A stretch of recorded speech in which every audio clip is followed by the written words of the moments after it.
Fala galera, hoje vai ser um vídeo um pouco diferente. Tratem ele como um podcast que eu vou comentar o discurso do Lula na ONU. Então pausa se precisar, ouve depois, continua ouvindo mais tarde, enfim, não tem problema nenhum. Inclusive, se eu pudesse transformar isso aqui no podcast, seria excelente. Não vou fazer corte, não vai ter edição, não vai ser nada, vai ser numa tacada só. Porque eu tô fazendo um vídeo que vai ser mais longo sobre o discurso do Lula na ONU. Primeiro porque ele marca, o Brasil, se vocês não souberem, mas o Brasil ele é sempre o primeiro a falar na Assembleia Geral da ONU. Isso é uma tradição que vem de muito tempo atrás, devido a muito esforço diplomático. Eu não sei aí especificamente, não lembro mais qual que é a história disso, já soube. Mas enfim, é sempre assim. Então acaba que o discurso do Brasil é o mais ouvido, porque é o primeiro, e ele acaba marcando o tom do que vem a seguir. E o Lula faz isso muito bem dessa vez. Ele, apesar de eu ter feito críticas recentes à falta de assessoria de comunicação dele, enfim, as besteiras que ele tem falado algumas vezes no cenário internacional, eu acho que ele foi muito bem dessa vez no discurso. Vou deixar aqui, tá bem claro. Enfim, ele começa. Então, o tema principal do discurso dele aí vai ser desigualdade esse ano. Tudo que ele vai falar vai ser centrado sobre a desigualdade.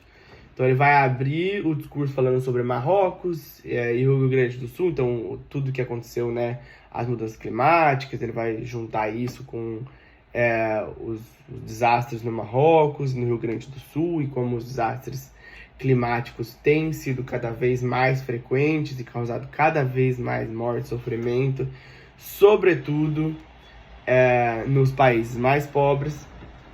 Ele vai falar aí também rapidinho, vai mostrar condolências ao Sérgio Vieira de Mello, que foi um diplomata conhecido brasileiro, da UNHCR, que é da Agência de Refugiados da ONU, e ele era o alto representante de direitos humanos da ONU, e morreu no atentado, se eu não me engano, em Bagdá, junto com outros diplomatas, enfim, no mundo todo. Esse foi um atentado que causou acho que matou umas 20 e tantas pessoas, causou grande constrangimento e grande, enfim, consternação mundial, enfim, foi um evento bem grande. Então ele abre falando disso, que de fato é um nome muito importante brasileiro e para a ONU, um grande marco aí.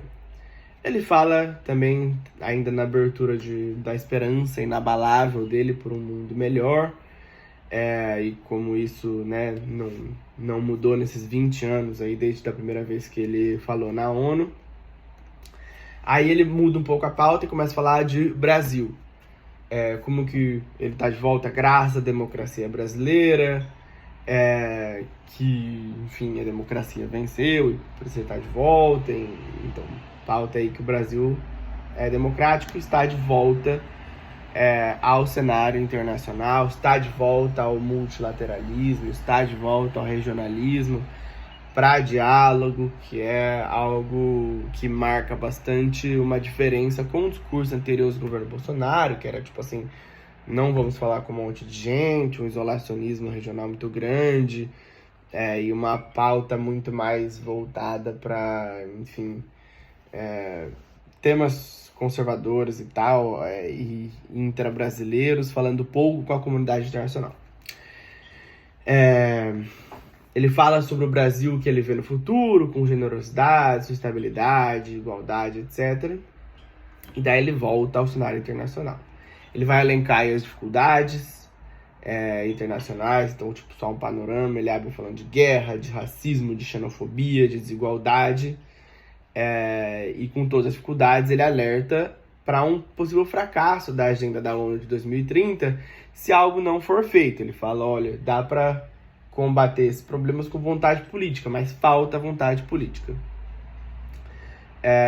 Aí ele mantém que o Brasil é comprometido com os objetivos de desenvolvimento da ONU, que são os SDGs, né, Sustainable Development Goals, e com isso que o Brasil está comprometido com a igualdade racial, com a erradicação da fome, a igualdade de gênero, igualdade entre as diferentes orientações sexuais, inclusão de pessoas com deficiência, enfim, e aí cita algumas iniciativas brasileiras para isso.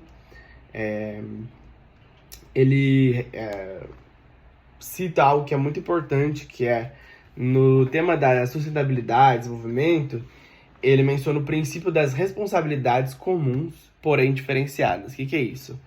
É tipo assim, olha, todo mundo tem responsabilidade no mundo todo, todos os países envolvidos, subdesenvolvidos, todo mundo tem responsabilidades em se desenvolver de forma mais sustentável, enfim, todas essas responsabilidades globais, a gente tem todas as responsabilidades sobre elas, todo mundo junto. Só que, diferenciadas por quê? Grande parte desses problemas que temos hoje foram causados pela forma de desenvolvimento de países que já estão desenvolvidos. Então, os países desenvolvidos colonizaram literalmente metade do planeta, se não mais. Né? Se somar aí todos os países europeus, por exemplo, Império Francês, Império Britânico, colonizaram aí, né, 2/3 do globo. Também esse desenvolvimento acelerado, né, que teve aí no século XIX, XX, totalmente pautado sobre combustíveis fósseis, então basicamente carvão e petróleo. Aí quando chega as mudanças climáticas e tal, eles falam, não, peraí, galera que tá vindo agora, que tá começando a desenvolver agora, vocês têm que desenvolver de forma mais cara, porque essa forma barata aqui a gente já usou tudo e não dá para usar isso. Então, assim, então tem essas responsabilidades comuns, mas os países que estão em vias de desenvolvimento agora falam assim, não, espera aí, a gente não vai ter que reduzir tanto, se comprometer tanto, se ferrar tanto no nosso desenvolvimento, porque vocês fizeram as coisas erradas antes. Então, aí vem a diferenciação. Aí ele puxa este gancho já para falar, ó, dá para desenvolver de forma sustentável. O Brasil é uma referência em energia renovável, de fato, a matriz energética brasileira é de 70% a 80% em energias limpas e renováveis. Enfim, tem um debate de quanto que cada energia é limpa, quanto cada energia é renovável, mas em definições, né, standard, é isso. Fala da redução do desmatamento da Amazônia, que reduziu de 40% a 80% a velocidade de desmatamento desde o começo do ano. Menciona a soberania da Amazônia, o que é bem importante também, né? Tipo assim, existe esse papo de que o globalismo e a agenda globalista querem transformar a Amazônia numa coisa mundial, enfim. Então é importante quando um país da América do Sul fala, não, a Amazônia tem soberania e a soberania dela são os povos que estão em volta ali, os países que estão ali em volta.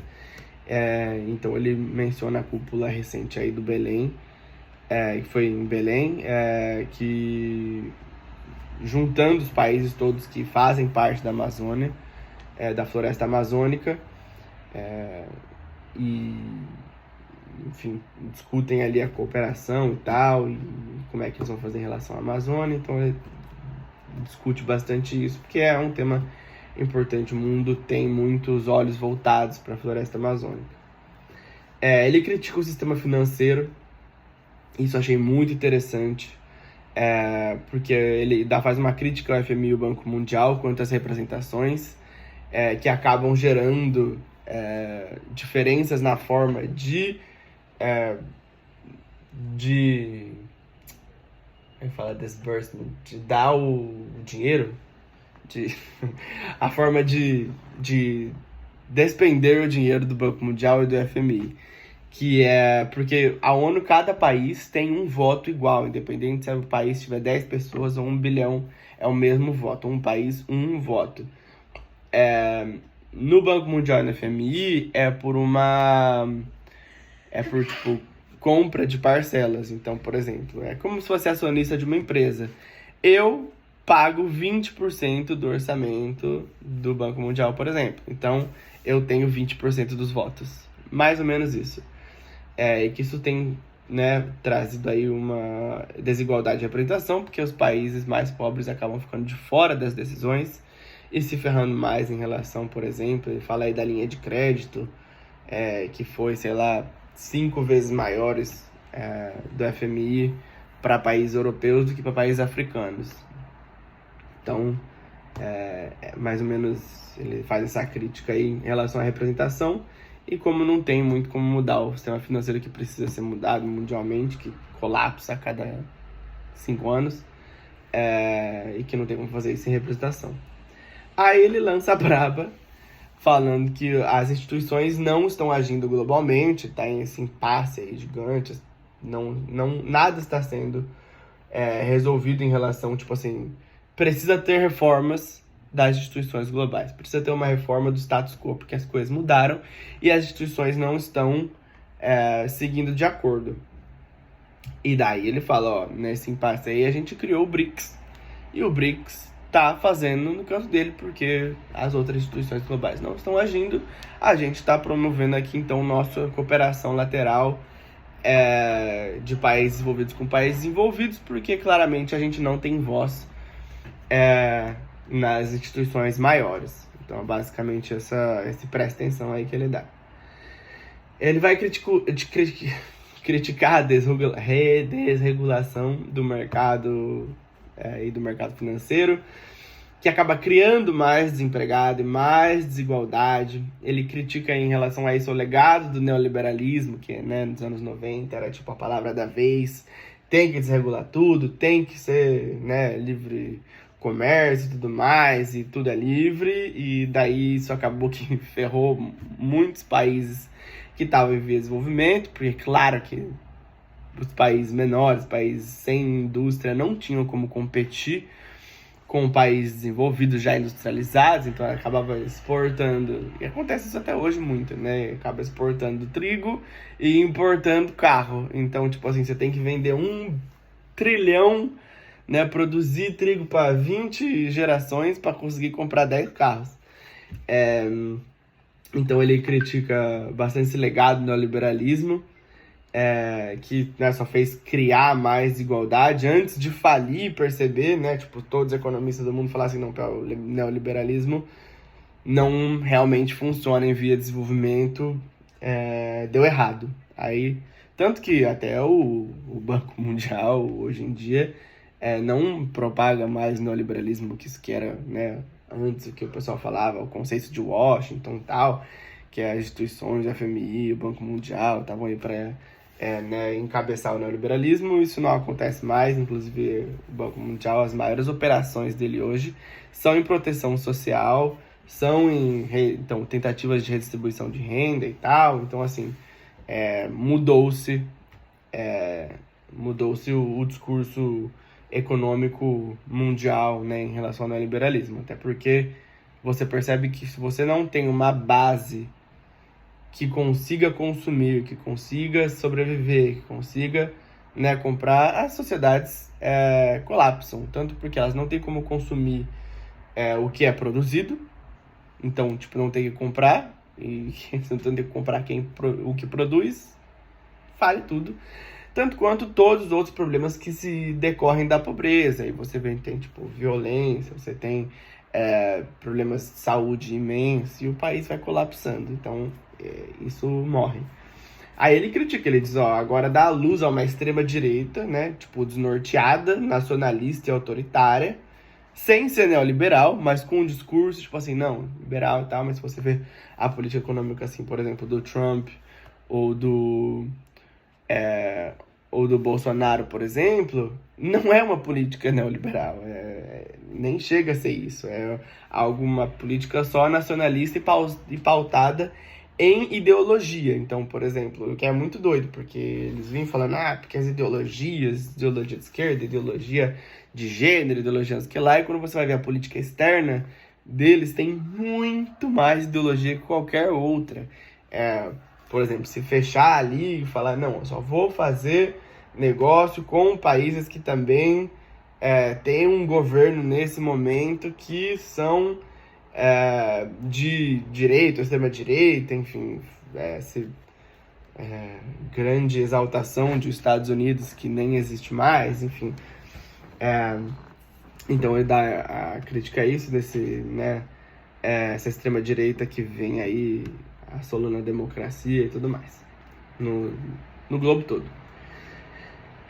Ligado a isso, ele fala também como essa direita autoritária enfim, extrema-direita usa da agenda de imigração como desculpa e xenofobia, usa de bodes expiatórios migrantes, fala assim, é tudo culpa deles. Ele vai defender aí a liberdade de imprensa, a ponto de até defender Julian Assange, que é o cara do Wikileaks, ponto rápido. Ele fala que não há sustentabilidade, desenvolvimento sem paz, que precisa da paz, a gente precisa promover a cultura da paz, etc, etc, etc.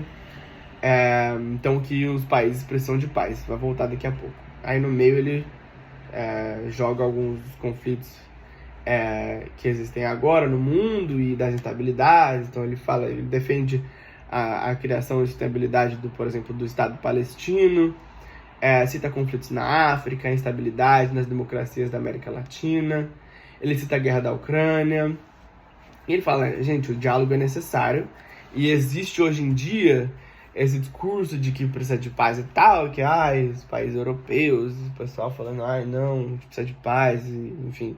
E inclusive o mundo inteiro sofrendo por causa das guerras que estão ocorrendo.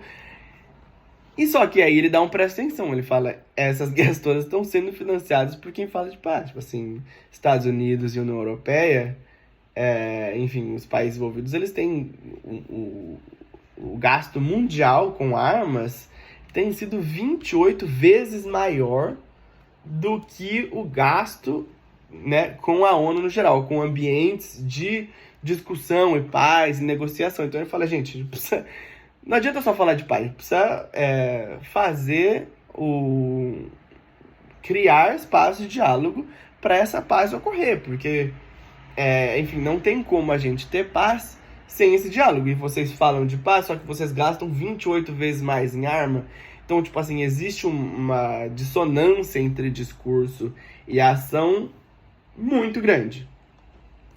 Aí ele dá um presta atenção também nos países desenvolvidos, que eles precisam, então, escolher o caminho. Vocês querem paz ou guerra, estabilidade ou não. Porque falam de estabilidade, fala de paz, mas na prática, quando sabe os números, fazem o quê? Guerra, e não promovem a estabilidade. Então, totalmente atrasados em tudo que eles propuseram, sendo que claramente os países envolvidos são os que têm o dinheiro para fazer a mudança e não estão fazendo. Eles dão um presta atenção até na Rússia de forma um pouco mais sutil, falando tipo assim, olha, a o poder, tipo assim, a estabilidade da governança das instituições globais, por exemplo, a ONU, está sendo corroída pela ação dos próprios líderes. Tipo assim, o próprio Conselho da ONU, o Conselho de Segurança da ONU, que são ali os 5 países que têm veto, que são os países que Conselho Permanente, então tipo Rússia, Estados Unidos, enfim, estão promovendo as guerras, tipo assim, que seria teoricamente para a ONU resolver esses pepinos. Então a ONU tá aqui, só que tipo quem encabeça tá fazendo o contrário. Aí ele chama de novo para, tipo assim, mais sutilmente, para uma reforma do Conselho de Segurança da ONU, que é um pleito muito antigo do Brasil, no qual você precisa incluir novas potências, tipo novas vozes mundiais aí, nesse conselho que é super restrito. Igual eu falei, só tem 5 membros que são permanentes. E aí ele encerra então o diálogo falando, desigualdade precisa causar indignação, e a ONU precisa agir, só que a ONU só consegue fazer isso se os países membros tiverem vontade política. Isso é importante, um ponto, que é o seguinte, o pessoal do chapéu de alumínio que fala, o globalismo internacional, não sei o que lá, porque a ONU quer ser um governo global, enfim. A ONU, ela é uma organização que junta países. os países estão lá por vontade própria, por decisão soberana. A ONU, em nenhum momento, pode falar assim, você vai fazer isso, e o país tem que fazer. A não ser que ele, o próprio país, assine um contrato falando, olha, se a ONU decidir que vai fazer isso, eu vou fazer. Se o país não assinar, nada acontece. Inclusive, um dos países que mais faz isso é os Estados Unidos. Ele não assina os contratos, quer mandar contrato para os outros assinar, para os outros fazerem, e os Estados Unidos não assina e não faz. Então, tipo, esse papo de que a ONU, né, tira a soberania dos países é mentira. A ONU só existe enquanto uma congregação de estados, enfim, e é movido pela vontade dos estados. Igual eu falei, cada um tem um voto, inclusive, se você tiver 10 pessoas ou 1 bilhão, o mesmo voto. E é isso, então ele fecha. Eu achei um discurso importante. Muda bastante do que tem sido ultimamente, né, repercutido pelos últimos 2 governos. Assim, o governo Temer até mantinha uma meio que neutralidade ali e tal, no discurso, era meio uma coisa meio café com leite. O Bolsonaro fazia discursos bem autocentrados no Brasil, enfim, falar de umas coisas, até diplomatas saíam da sala quando ele começava a falar. Então aqui muda. Houve muito aplauso, as pessoas gostaram muito, mas foi muito centrado, então, em aí, tipo, deixar o presta atenção, tipo, olha, países envolvidos em potências, vocês estão falhando, nós, como país de desenvolvimento, vamos criar o nosso desenvolvimento lateral aqui, porque o caminho que tem sido seguido até agora não funciona, não está mais funcionando, e, enfim, isso não vai atingir os objetivos que a ONU tem, os objetivos que os países têm ou deveriam ter, pelo menos. Então foi mais ou menos esse o sentido da coisa. Acho que foi um bom começo para uma Assembleia da ONU, precisa desse sacode. A gente sabe que o status quo das coisas do jeito que elas estão ocorrendo de fato não tem funcionado mais. Se discute se elas têm funcionado ou se algum dia funcionaram. Mas o fato é que precisa de mudança. Tipo, de fato, as desigualdades sociais no mundo são totalmente sustentáveis. Eu até menciono, né? São 700 milhões de pessoas que vão dormir hoje sem saber o que vão comer amanhã, que é a tal da insegurança alimentar.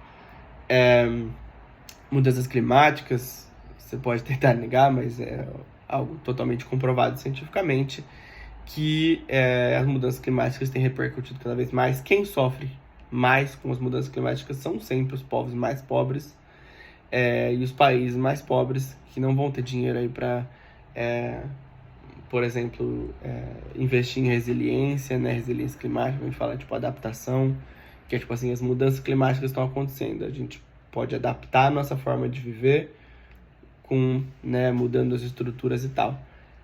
Mas sem dinheiro você não tem como fazer isso. Enfim, as economias mais pobres são todas pautadas principalmente na agricultura, que é o primeiro setor que vai sofrer com mudanças climáticas, é a agricultura.